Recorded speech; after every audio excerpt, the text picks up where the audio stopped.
का सरंजाम दिया है। एक रॉकेट जिसका नाम है पुष्पक सक्सेसफुल टेस्ट किया है रॉकेट का, जो कि एक रीयूजेबल लॉन्च व्हीकल है। पुष्पक विमान खला के अंदर जो है दूसरे ममालिक की जासूसी करने के भी काम आ सकता है और इसी के साथ साथ वक्त पड़ने पर दुश्मन ममालिक की सैटेलाइट को तबाह भी कर सकता है। अमेरिका की स्ट्रेटेजिक पार्टनरशिप भारत के साथ इवॉल्व हो रही है और जिस किस्म के ताल्लुकात हैं उनके आपस में, वो ऑब्वियसली डायरेक्टली हमारी जो नेशनल इंटरेस्ट हैं, हमारी जो सिक्योरिटी इंटरेस्ट हैं, उस पे डायरेक्टली इम्पिंज भी करते हैं उनके जो ताल्लुकात हैं। अल्लाह माफ़ करे, ये गलत बातें हैं। ये लोग, ये हमें जहलों की ये बातें हैं जो करते हैं, चांद पे पहुंच गए या वहाँ पे पहुंच गए, ये जहलों वाली बातें हैं। ये जाहिलों वाली बातें आप नहीं मानते? चांद पे कैसे पहुंचेंगे? कैसे पहुंचते हैं? ऐसे आरा बेचते हैं अपना। भारत में एक ह्यूबरिस सा है, एक एरोगेंसी आ गई है कि जी हम तो अब राइजिंग पावर हैं, अब तो हम अगले 5 सालों में $5 ट्रिलियन की इकॉनमी हो जाएंगे। पाकिस्तान तो ये बेचारा बहुत ही पीछे रह गया है, तो इनके साथ हमने क्या इंगेज करना है। अमेरिका के बाद जो है वो इंडिया एशिया का ऐसा जो मुल्क होगा जो कि सुपर पावर बनने की अहलियत रखता है और मुझे नहीं लगता क्या कि शायद 5 साल में ये सुपर पावर ना बने। मुल्की और बैरूनी अशराफिया का एक गठजोड़ इस्लामी जमहूरिया पाकिस्तान, जौहरी क़ुव्वत जिसकी जोग्राफियाई सरहदों को खतरात आ रहे हैं, जहाँ दहशतगर्दी की वारदातें हो रही हैं, जहाँ ये कहा जा रहा है कि जी बलूचिस्तान में अलग। जय हिंद दोस्तों, स्वागत है आपका हिंदुस्तान वन में। तो दोस्तों, भारतीय अंतरिक्ष अनुसंधान संगठन 22 मार्च 2024 की सुबह अपने रीयूजेबल लॉन्च व्हीकल की लैंडिंग का सफल परीक्षण किया। इसका नाम पुष्पक है। लैंडिंग आंध्र प्रदेश के चित्रदुर्ग सल्लाकेरे में की गई। यह डीआरडीओ की एक फैसिलिटी है जहां पर इसकी लैंडिंग और टेक ऑफ टेस्ट होता है। पुष्पक खास तरह का स्पेस शटल है जो अंतरिक्ष में सैटेलाइट और कार्गो ले जाने का काम करेगा। इससे पहले 2 अप्रैल 2023 को इसरो, डीआरडीओ और भारतीय वायुसेना ने मिलकर इसका लैंडिंग टेस्ट किया था।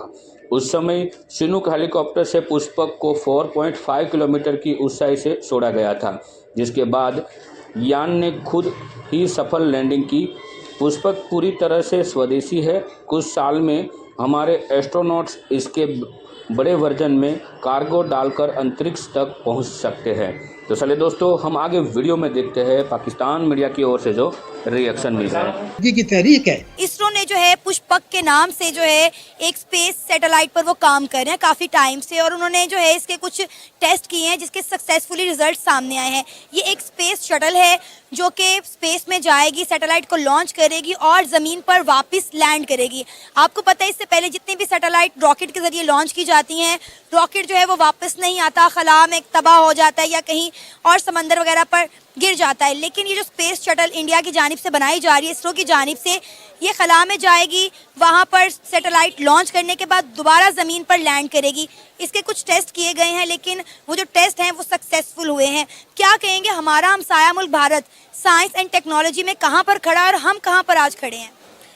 देखिए, बहुत शुक्रिया सवाल के लिए। मैं समझता हूँ कि इस चीज़ को समझने के लिए ये जानना ज़रूरी होगा कि इंडिया ऐसा कर कैसे पा रहा है।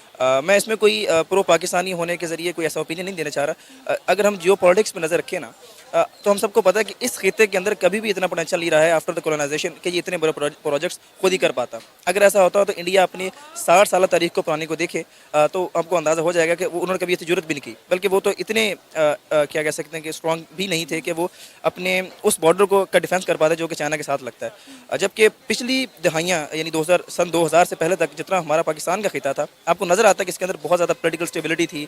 हम भी बहुत प्रोजेक्ट्स कर रहे थे, स्पार्को उसी के अंदर आ सका, और उसके अलावा हमने कुछ न्यूक्लियर प्रोजेक्ट्स भी किए, और अब इंडिया ऐसा कर पा रहा है। तो उसकी बुनियादी वजह यही है कि पहले पाकिस्तान अमेरिकन कम पे हुआ करता था, पाकिस्तान के ऊपर रहम करम था, इसलिए जितनी भी फॉरेन इन्वेस्टमेंट होती थी पाकिस्तान के अंदर होती थी। हाँ, हमारे यहाँ इस तरह उस मॉडल के थ्रू इन्वेस्टमेंट नहीं हो सकी जिस तरह इंडिया के यहाँ हो रही है। हमें पैसे मिलते थे ऑपरेशंस करने के लिए, मतलब हमने कोई एंटी टेररिस्ट ऑपरेशन किया, उसके मद में पैसे मिल गए, या इस तरह के कुछ कॉजेज़ को लेकर।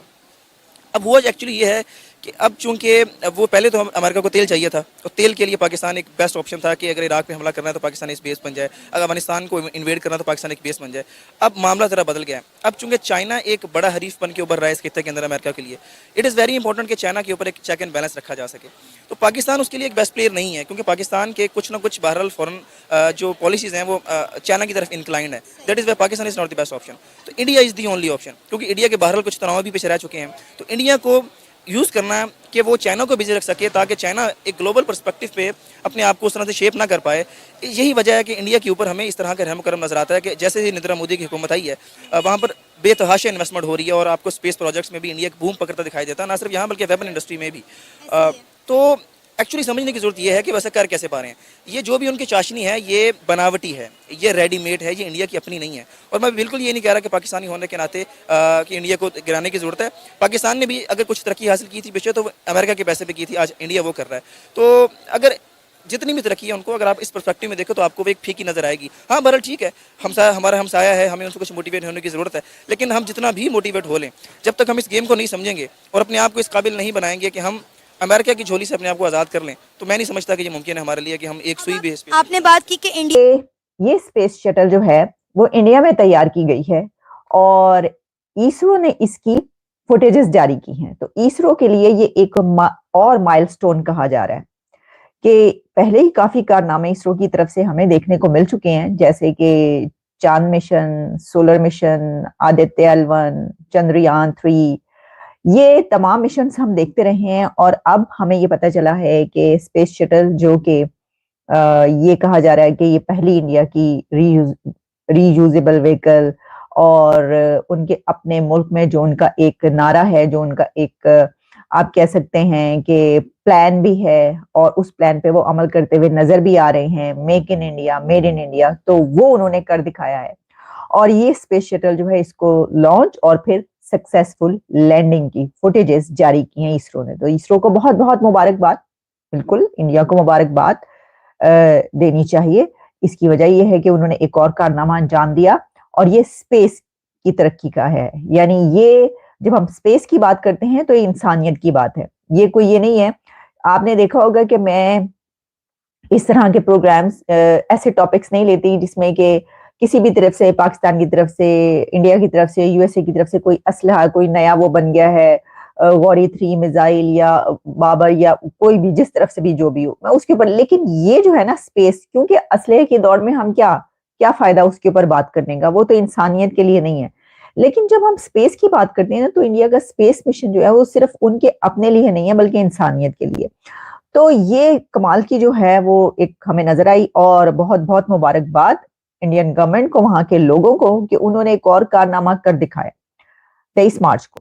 है जी, आप देख लें, अब 23 मार्च यौम पाकिस्तान है और वहां पर जो है वो परेड शरेड हो रही है और बहुत कुछ हो रहा है, उसके ऊपर भी बात करेंगे। लेकिन अभी जो है वो ये खबर, इसके ऊपर हम बात की लेते हैं। अच्छा, अब इसका नाम जो रखा गया है पुष्पक विमान, पुष्पक विमान जो है वो कहा जा रहा है कि रामायण से नाम लिया उन्होंने ये, और रामायण में लॉर्ड ऑफ वेल्थ को पुष्पक कहा जाता है, तो पुष्पक विमान इसका नाम रखा गया है।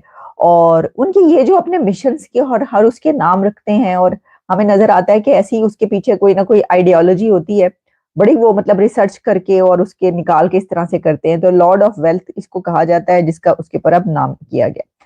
अच्छा, अब इससे फायदा क्या होगा? तो देखिए, एक तो ये बात बड़ी बात है कि आप एक देसी शटल जो है, स्पेस शटल बना के दिखा दें, आपके अपने ही लोग जो हैं वो ये बनाकर दिखा दे, बजाय इसके आप टेक्नोलॉजी दूसरे से लें, उनसे कहें। बहुत सारी जो आपको पता है कि नासा भी जो है कोलैबोरेशन करती है, बहुत सारे उसमें इवेंट्स में भी हमें वो पता चला कि वो मौजूद हैं, और जो भी होता रहा इस सिलसिले में। लेकिन ये जो है उन्होंने इसलिए अपना किया है कि, सही कहा किसी ने लिखा है, India is champion in space exploration. Exactly, कि इंडिया ने अब इस टेक्नोलॉजी में, रीयूजेबल व्हीकल टेक्नोलॉजी में मास्टरी हासिल की है। यानी देखे ना कि वो खुद बना रहे हैं ना, उन्होंने खुद बनाया और उसमें वो मास्टर हो गए। और इसका जो मैं सबसे बड़ा